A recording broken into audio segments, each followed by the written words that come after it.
The idea that we have to revive centuries-old wartime laws when we have the processes in place. So I don't like that you're taking Jasmine Crockett's words and trying to make it seem like she's for more violent criminals. Do you genuinely think Democrats like me want more violent criminals in the country? You think that I genuinely want that? I don't. She's fighting against deporting them. The obvious inverse of that would be bringing them into this country. So obviously she's fighting against deporting them without due process. She says go through the proper channels. All right, this is me on Newsmax debating Trump's former deputy press secretary, Hogan Gidley. Now, I gotta stop getting in these contentious debates on right-wing shows, but it's good content and you guys are gonna enjoy it. Let me run you down what happened, because I ended up accusing them, rightfully so, of basically taking Jasmine Crockett's words out of context, misconstruing her by cutting down a 90-second clip to 10 seconds. So I called them out because I saw the original clip before I came on the show, and it gets pretty contentious. We talk about Trump deporting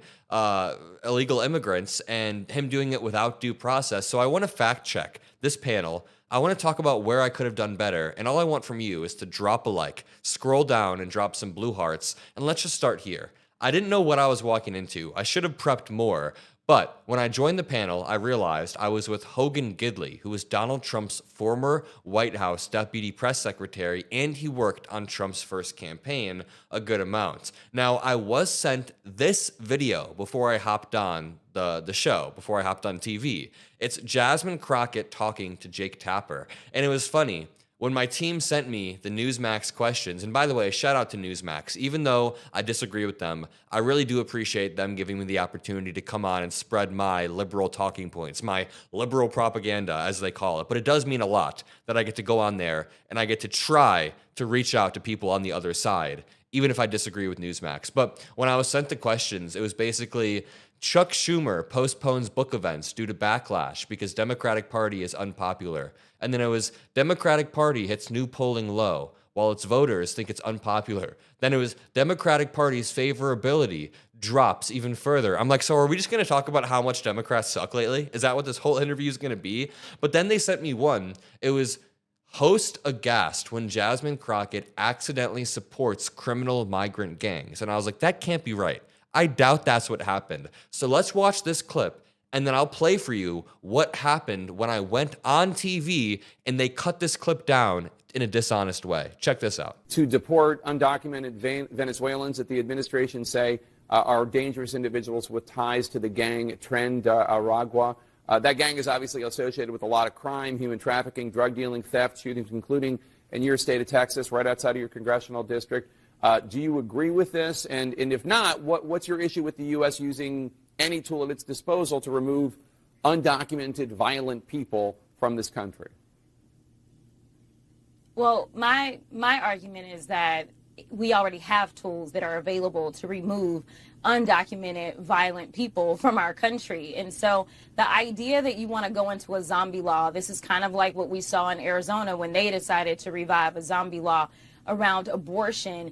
It is the fact that we can't trust this administration to actually use a scalpel, but instead they love to use a butcher knife on things. And so giving them this wide latitude to just kind of go across and just claim that anybody is anything is wrong. And so we do have courts, we do have processes, we do have laws, and we should just go ahead and use those. There's a reason that nobody else has decided to go back until into Adam's times in order to try to find ways to make sure that we can keep our country safe. Okay, really quickly, before I play this clip of me debating Hogan Gidley, it's very clear what she's saying there, right? Jasmine Crockett is simply saying that, hey, we can get immigrants out of here. If you're truly a gang member, sure, get the hell out of here immediately.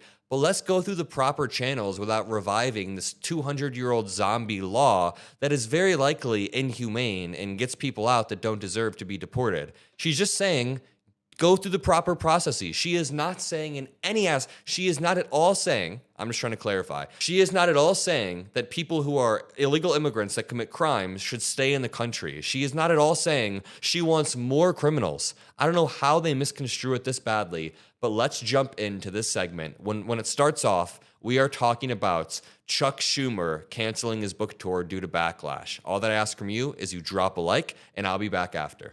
For more on the story, let's welcome in Adam Mockler, the host of the MeidasTouch podcast.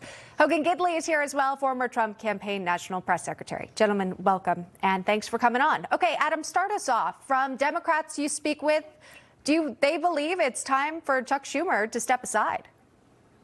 Yeah, broadly speaking, Chuck Schumer really failed to present a unified front when it came to the vote on cloture. And by security concerns, I think he really means no one really wants to see him. Obviously, Republicans aren't going to come to his book tour. Democrats aren't going to come right now due to the backlash. So I think AOC hinted towards this as well, but he really just screwed over not only House Democrats, but Senate Democrats by failing to present a unified front and by last minute switching and voting yes.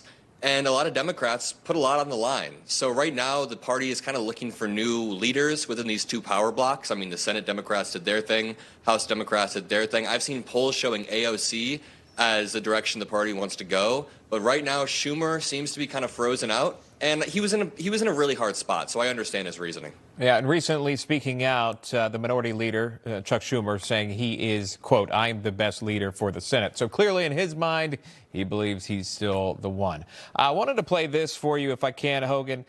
This is an exchange between CNN's Jake Tapper and Texas Congresswoman Jasmine Crockett on the Trump administration deporting alleged violent illegal gang members. Watch this exchange.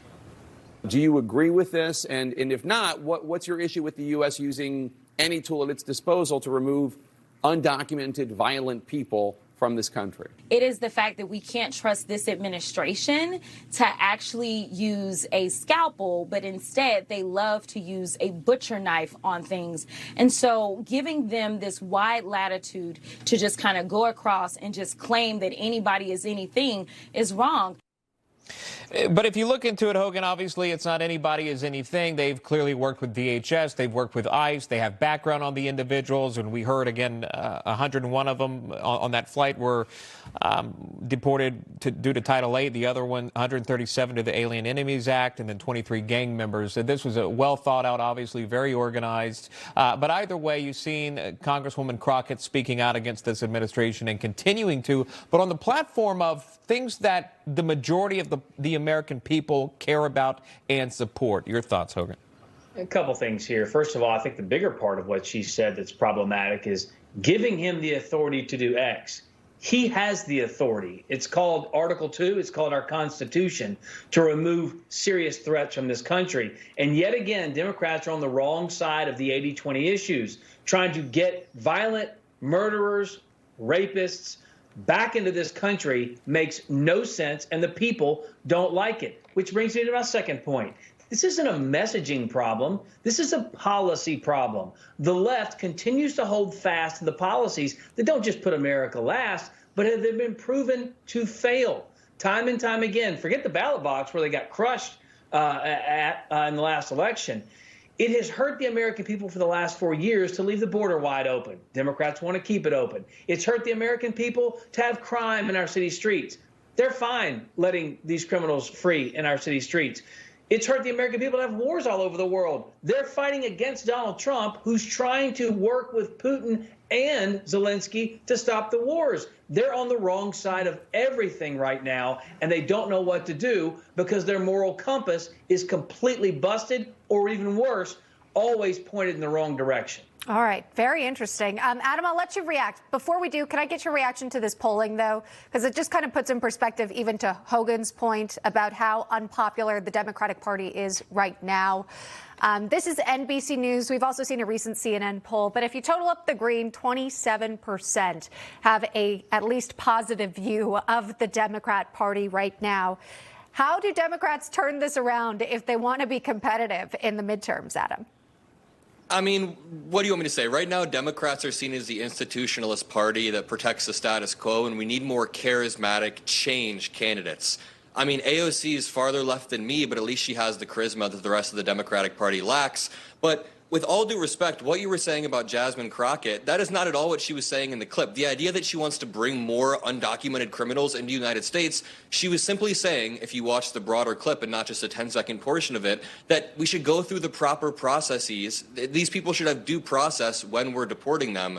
That was simply the argument that she was making. The idea that we have to revive centuries-old wartime laws when we have the processes in place. So I don't like that you're taking Jasmine Crockett's words and trying to make it seem like she's for more violent criminals. Do you genuinely think Democrats like me want more violent criminals in the country? You think that I genuinely want that? I don't. She's fighting against deporting them. The obvious inverse of that would be bringing them into this country. So obviously she's fighting against deporting them without due process. She says go through the proper channels. All right, I tried my best to jump in and fact check. I literally had 20 seconds to get out what I needed, so I couldn't rapid fire debunk everything he said, but I did try to correct the record and say, dude, that is not what Jasmine Crockett was saying. I mean, when they play the clip of Jasmine Crockett, it's literally like a 10-second splice of a 90-second clip. But this debate all comes down to whether or not illegal immigrants or undocumented immigrants have due process. And they do. It's not about whether or not you're a citizen. It's about whether or not you're a person in the United States. It's more about personhood. So if you're on U.S. soil, you have constitutional rights like free speech, like the right to due process. So when Trump is kicking these people out, and in such a reckless way where we don't even know who got deported, for what reason? I mean, if you gave me the names and the reasons, I'm sure that there are people who got deported that I would agree with. Hey, get them the hell out of here. That person is a piece of shit. I don't care. But what if there are people who didn't deserve it and you just unilaterally deported them with no due process? That's not how the United States works, and that's the problem. It's a slippery slope. There is then a chilling effect, especially, as Jasmine Crockett said, when we already have mechanisms to deport people, even beyond ICE. Even if you want to put ICE to the side, we have the criminal alien program. We have expedited removal. We have like 6 different programs to get criminals the hell out of our country. We don't have to go back to this law. It's all just to stir up some drama. But I do want to know, did you guys like this debate? Did you guys appreciate it? Let me know in the comment section below. If you made it this far, I really would appreciate that. Have a great rest of your day, and I'll see you in the next video. Peace out.